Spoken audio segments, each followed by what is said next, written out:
Femme House Fam. It is session to stage again. And we have one of my favorite Femme House community members, High Life, here. High Life is everything we built Femme House to be. Came to us through a fellowship, won some contests, and has been knocking our socks off ever since. What's up, High Life? How you doing, boo? Good. Happy to be here. Thanks for inviting me. Of course, of course. We started this content series so that folks that are new to our community can understand the opportunities that the community can provide. And for us, you are just the absolute pantheon of that.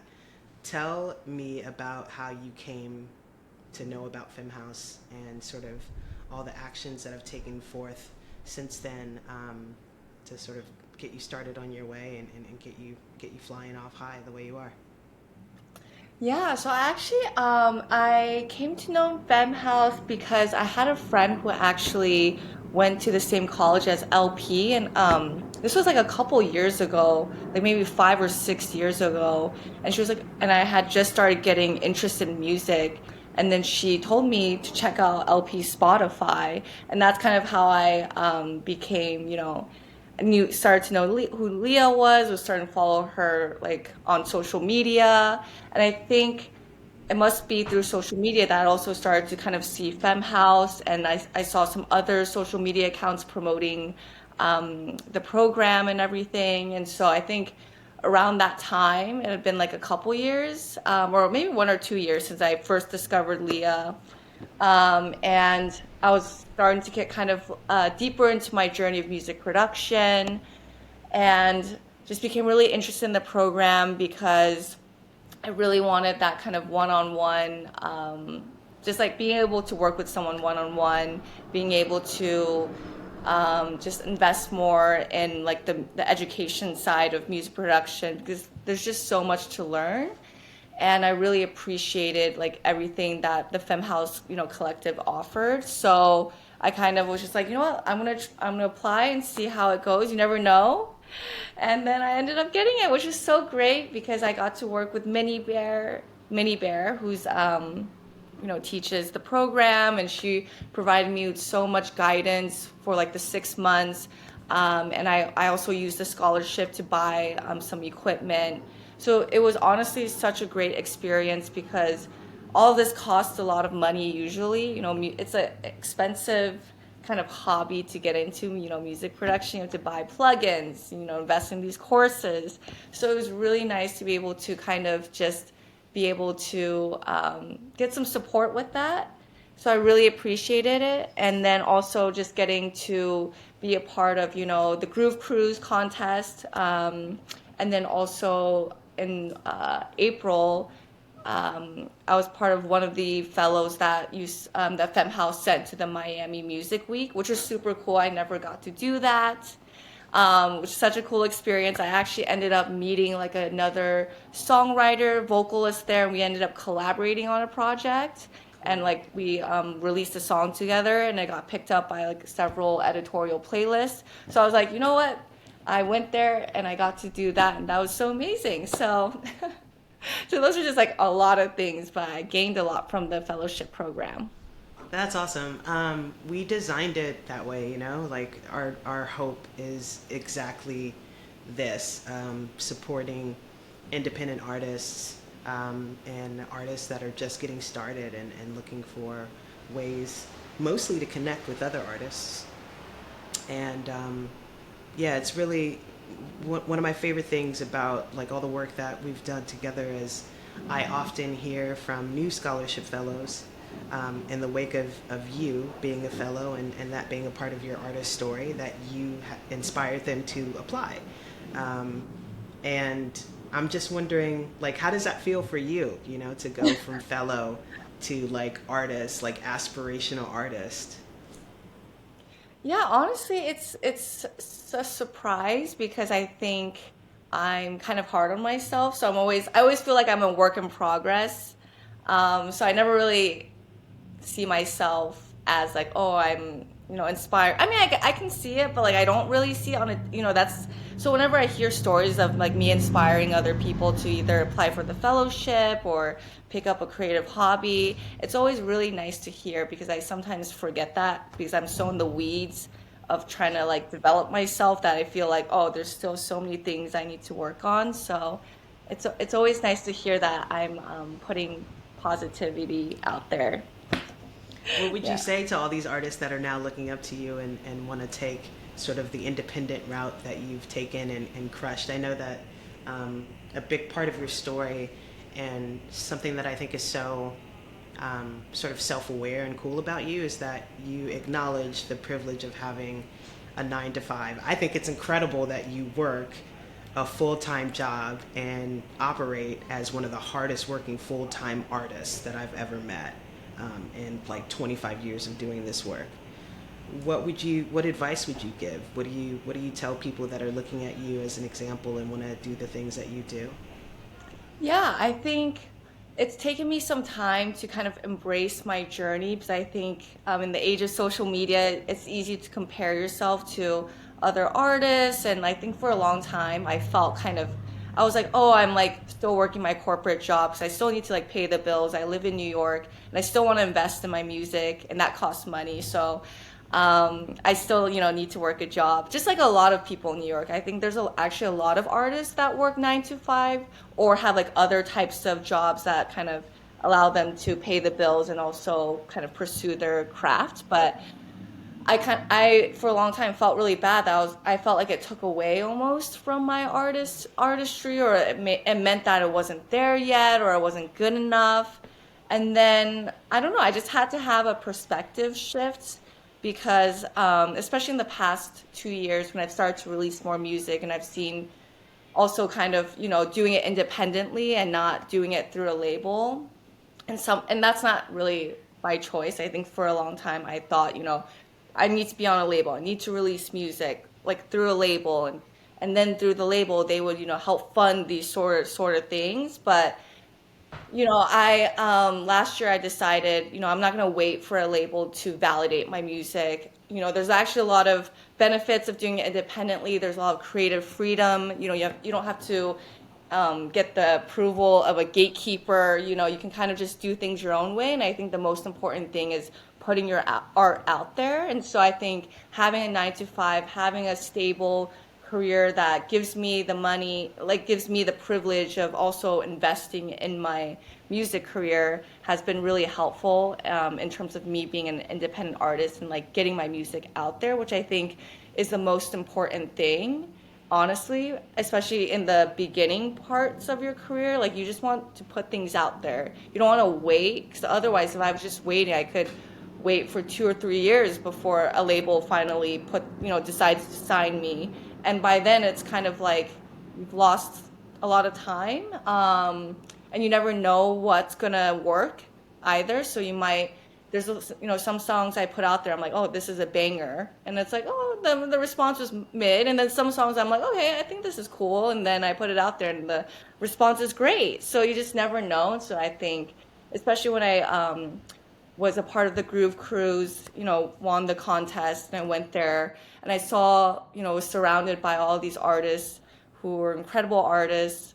They're performing, this is like their thing that they're doing. They're all successful. And I think the main thing they all had in common, a lot of them, was that, they're putting music out there. They have a discography, and I'm not just doing it just to like perform, but I think that's an important thing to like kind of consider. And I love, making music, and I think there's just like you just have to put it out there. So yeah, having a 9 to 5 can be helpful in terms of that. But I think the important thing is just to honor your certain circumstance, and kind of try to see the positive side of things versus always thinking like the grass is greener on the other side, because it might not be. I don't know, but yeah. Tell me more about, I mean, I'm obviously well aware of your artist story with respect to Femme House, but tell me more about like what was sort of the catalyst to get you wanting making music, and what resources did you seek out for yourself when you made that decision for yourself? Yeah, so I feel like I have sort of an unconventional story because I didn't really view myself as very creative growing up, and I think a lot of people who are raised in like these immigrant households kind of can relate to a similar relate in terms of like your parents wanting you to do something more like traditional, like be a doctor, be a Doctor, lawyer. lawyer, finance, engineer. That's it. Yeah, exactly. And then art is kind of seen as like a hobby, or a little bit frivolous, not something you would want to pursue, and like not something that not that's not always the case, but that was kind of my experience, was that I was kind of pushed in a direction of like being analytical is important, like having a corporate job, like climbing the corporate ladder, like that's what success is. And so after I graduated college, I actually did investment banking for a year and a half, which is like totally different from like I guess my where I am today. And I think I just kind of had to go to that extreme to also realize like that life wasn't for me. And so I went from like one extreme to kind of like then pivoting because it just didn't make me really happy, and it made me question a lot of things about myself, which is I think a good thing. So I think it was good that I had that experience because it forced me to kind of reevaluate like what's important to me. And I think through that experience I realized I want to be more creative. I want to start tapping into that. And then it's just like it was like one step at a time. I started making Spotify playlists for my friends, and then started sharing them, and like making like every week I would update my playlist. And then after 6 months I was like, you know what, I want to try DJing. And then I signed up for like a DJ 101 course for a month, and I was like, oh, that's cool, and I want to do the full DJ course for like the full year. And then through doing that, kind of got introduced to music production. And then when the pandemic hit, I was like, you know what, let me focus on that. So I kind of took it one step at a time because I wasn't really sure. I was kind of like, let me just try it out. And I think I'm that helps me. I'm not like gonna go dive head on into something that's not my personality. I kind of need to take it one step at a time, and I wanted to make sure that I was doing it from a very intentional place and not just rushing into it, like I did with my investment banking career. And so, yeah, I think it took me like, I mean, I think I've been doing it for like 5 years now, kind of doing things one step at a time, and that's been kind of helpful.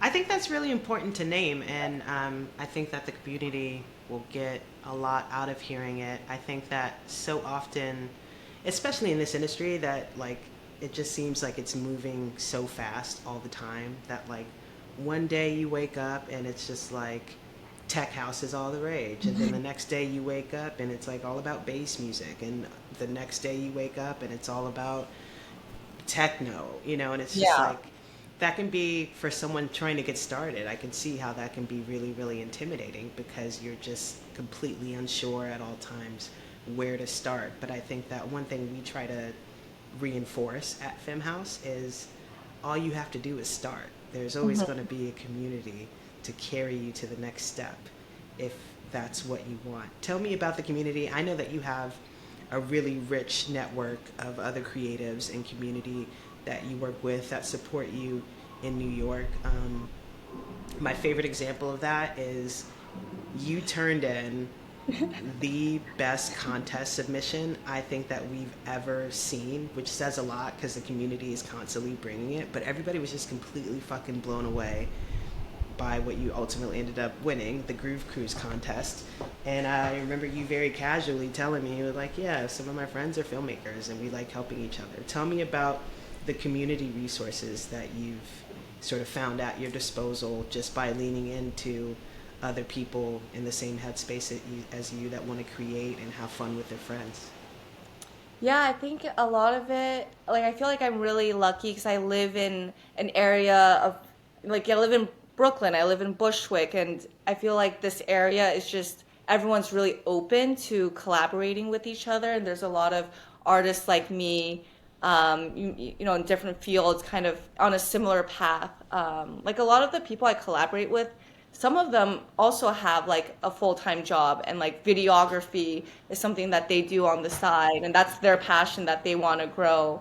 And it's actually really fun when you partner with people that are kind of around like the same, kind of on the same journey, because there's like you each have this hunger to, do more, to maybe like do something a little different, to be a little bit more disruptive.